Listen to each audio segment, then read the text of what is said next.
So you want to know about Warhammer 40k and you don't know where to start. Well, I have news for you. Anywhere is a good place to start with Warhammer 40k, including this video. Thank you for joining me as I go on this adventure of explaining Warhammer 40k to people that probably know nothing about it. Hopefully know a little bit about sci-fi, because sometimes you need a little bit of sci-fi knowledge to explain some of this stuff. Anyways, Warhammer 40k. Warhammer 40k is a product made by Games Workshop, right? And it's basically a tabletop game and also a painting hobby and also a lore trove. All right, so and these three things actually are just kind of known as the hobby, and that's all you need to know about the meta or like above board stuff for what Warhammer 40k is, because the rest of it be about the lore, because that's what I care about. I don't actually partake in the tabletop or the painting part. Right, and I'm also gonna wipe this off. And now that you know that, you can forget it, because it doesn't really matter. All that matters is the lore, and that's what we're getting into. All right, so where do we start from here? So what is going on in the world of Warhammer 40k? So the world of Warhammer 40k is a universe of war. Who would have thought, huh? And it encompasses about 7 factions, 5, 6, 7, that are all at war with each other to different degrees and for different reasons. So firstly, we have the Imperium of Man. Yep, that's us. Woohoo, right? Imperium of Man. Then we have the Orcs, who are British people, you know, just any old person from Camden Town. Then we have the Necrons, and they are Egyptian. Oh wow, I spelled that bad. You know what? I'm not gonna fix it. Egyptian Terminators. Yep. That sounds silly, and it is, but we all accept it.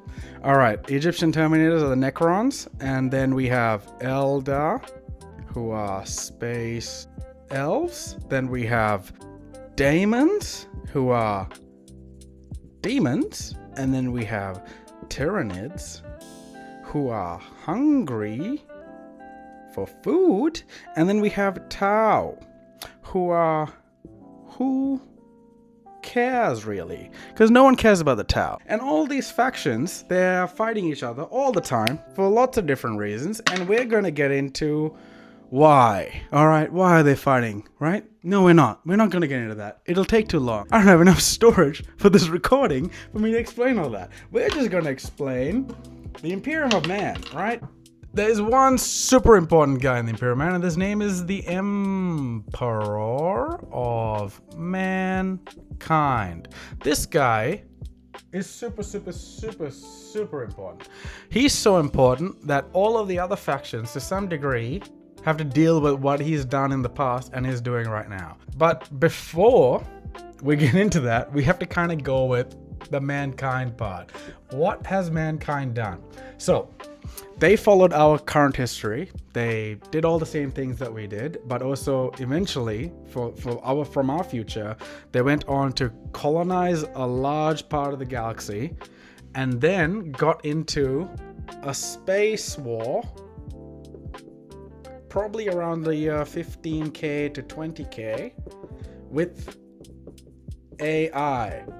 Very bad. Yep, that sucks. That sucks for them. And they won. But at what cost? The cost was a complete and utter distrust of AI after this, and being kind of sent back into the Dark Ages, right? They were sent back into the Dark Ages and also fractioned, right? All of their entire galaxy conquering conquest ended up resulting in them, after this war happened that kind of spanned the galaxy, with them all being split up. So basically like 1,000 or 1,000,000 worlds, sorry, not 1,000, about 1,000,000 worlds across the galaxy were separated from each other because of this war and like the basic destruction of their technology during this war, which they did win. So then we get back to this guy, the Emperor of Mankind. He turns up and he's like, well, we had all of this awesome tech earlier and I kind of saw how everything happened. And now I'm going to play my part in taking over what humanity created. He is immortal. Immortal, yep, which is also called in the verse a perpetual. A perpetual. Can't die. When he's killed, he just comes back to life. And he has psychic powers. And that's not really that relevant right now, but I thought it was worth mentioning for whatever reason. He takes over humanity by first taking over Earth, which is called Terra. Earth is called Terra. Terra. Yep. And after he takes over Earth, he then goes on to create 20 suns.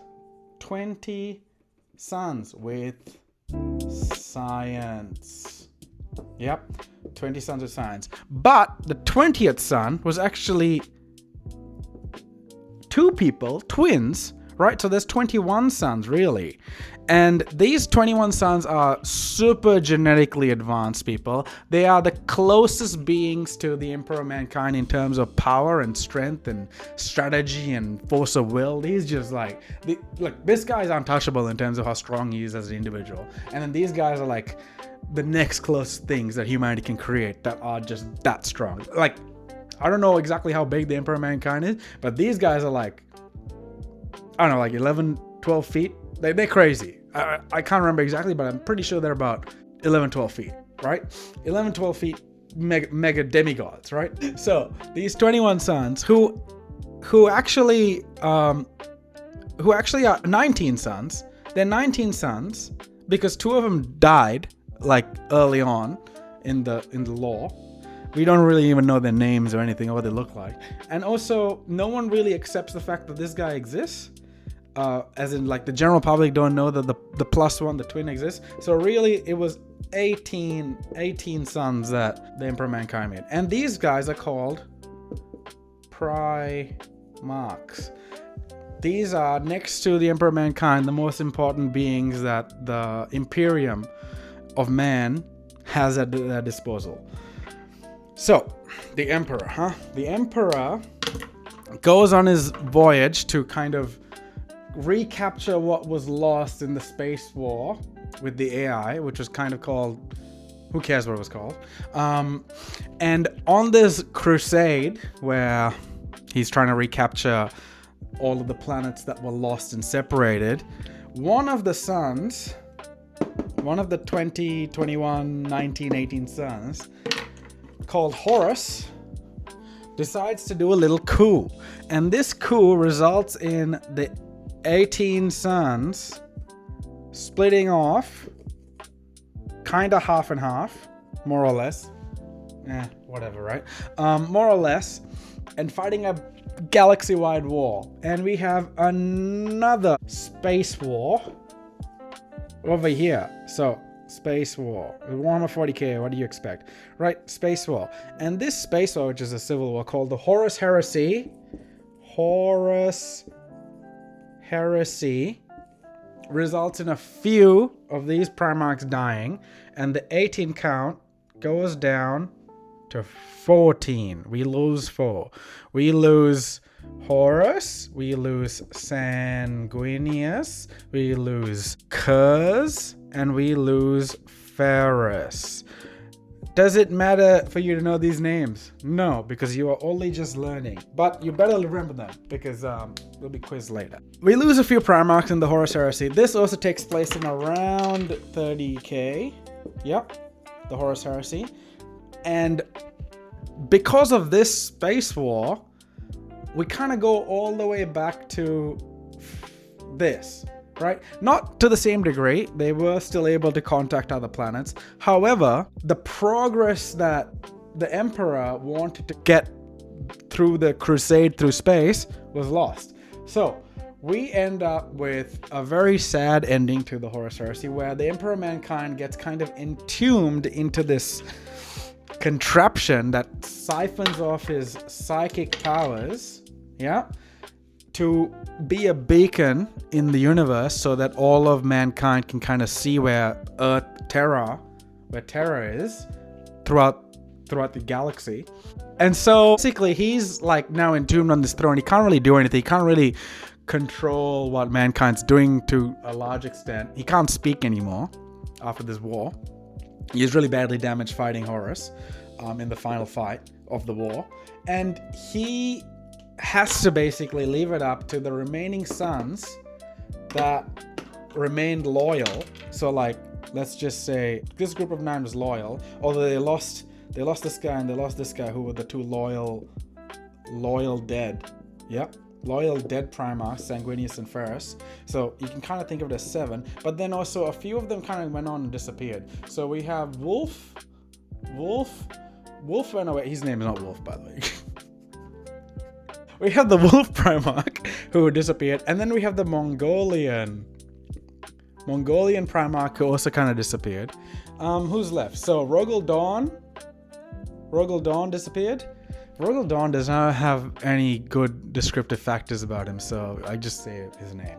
Right? This guy disappeared. Who else was good? Raven. So then Raven disappeared. You're seeing a pattern, I'm sure. Then Lion also disappeared. Okay. The Lion disappeared. And then we have... Who's the missing Primarch in my mind? You know what? I might be forgetting it, but there's these 5 and they all disappeared. And then finally we have Guilliman. Okay, Guilliman, who is basically the most important Primarch. That will hurt for some people to hear that already know about Warhammer 40k, but he kind of is the most important Primarch. And clearly that is a 9. It's not even 7. 1, 2, 3, 4, 5, 6. I'm missing 1, unless the number's off. Who cares? So Guilliman, while these guys for the next few years after the second space war ends, which there are multiple space wars, me saying second doesn't mean anything, he kind of basically takes over the Imperium while these guys are slowly disappearing off, doing their own little escapades, and they're not quite dead. This guy's actually back now, Lion, but these guys are still kind of missing in action. And Guilliman kind of sets up the Imperium to get itself back on its feet. But then he also disappears. He's gone. Right? For 10,000 years, between 30k to 40k, Guilliman is also gone, including the Lion. Lions is gone as well, right? Okay, so then we get to 40k. We're finally at Warhammer 40k. So, Warhammer 40k, again, comprises all of these guys at war, and we kind of have to get into what's going on with the daemons. So, the daemons live in this place called the Warp.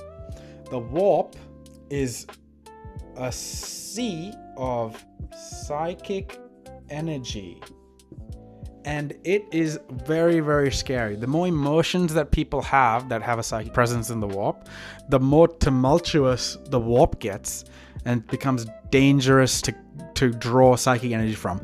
Also, it's kind of a place where people can travel through space faster. Kind of like folding a piece of paper and going through one end to the other instead of traveling across it like through a line.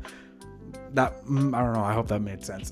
The Warp is a major power source for pretty much everyone, all of these factions, except the Tau, but remember, who cares?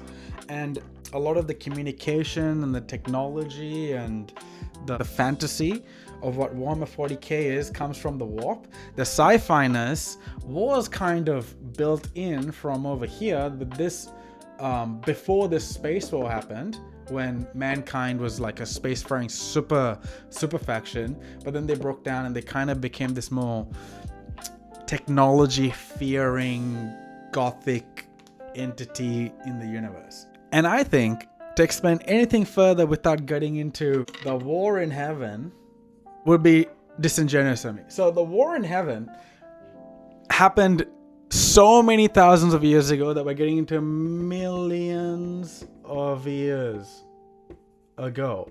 This is Warhammer negative 40M, right? I made that up.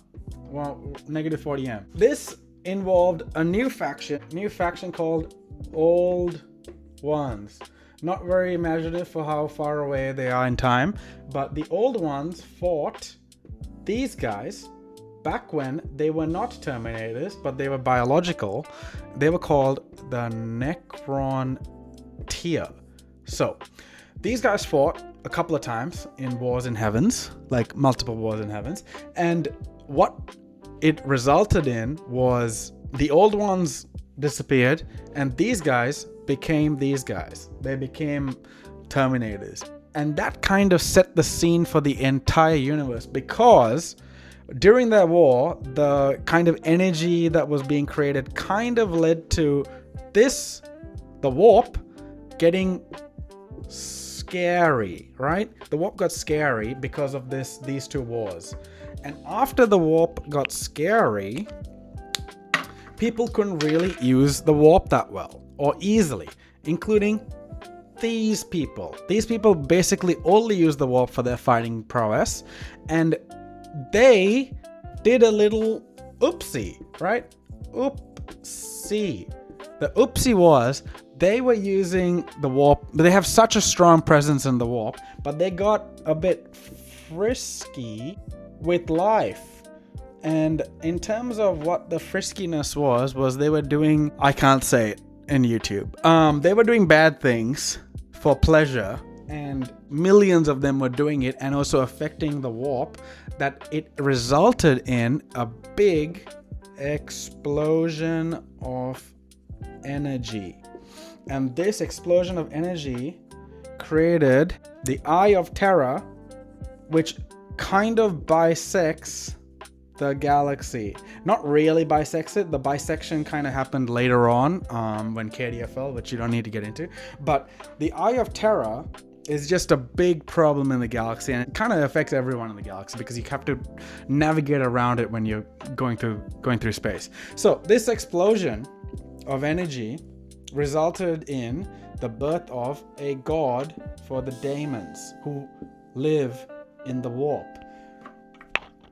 The gods of the daemons, I'm just calling them demons, it's just silly, right?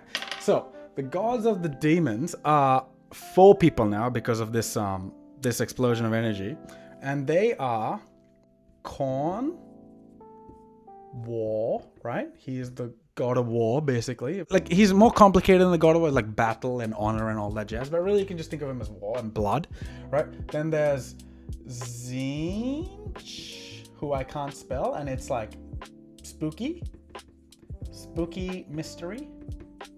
Yep. And then there's Nurgle, who is ew, right? He's a bit ew. And then there's this explosion of energy god who's just turned up. And because of the frisky business that the Eldar were doing, the ultimate god that this created was called Slanesh, and she or he, because they don't identify as either gender but at the same time both genders, they basically are excess. Right? Excess of pleasure, excess of feeling and emotion. And these beings are super powerful. So powerful that they can't really manifest in real space. They kind of all is in the warp. And they prey upon people that are trying to use the energy in the warp. Whenever someone tries to draw power, like the Eldar, when the Eldar try to draw power from the warp, these guys can try and like feel it and then go. Mainly Slanesh, because she loves eating Eldar. And I'm realizing now that this board has become a bit interesting. So we'll get back to this and get on with the Imperial Mankind Part 2 in a different video. Thank you for watching so far. If you managed to stick around with what was going on here. If you came from the podcast, hello from the podcast. Thank you for joining me on this little Warhammer 40k excursion. And yeah, all right. 안녕히 계세요.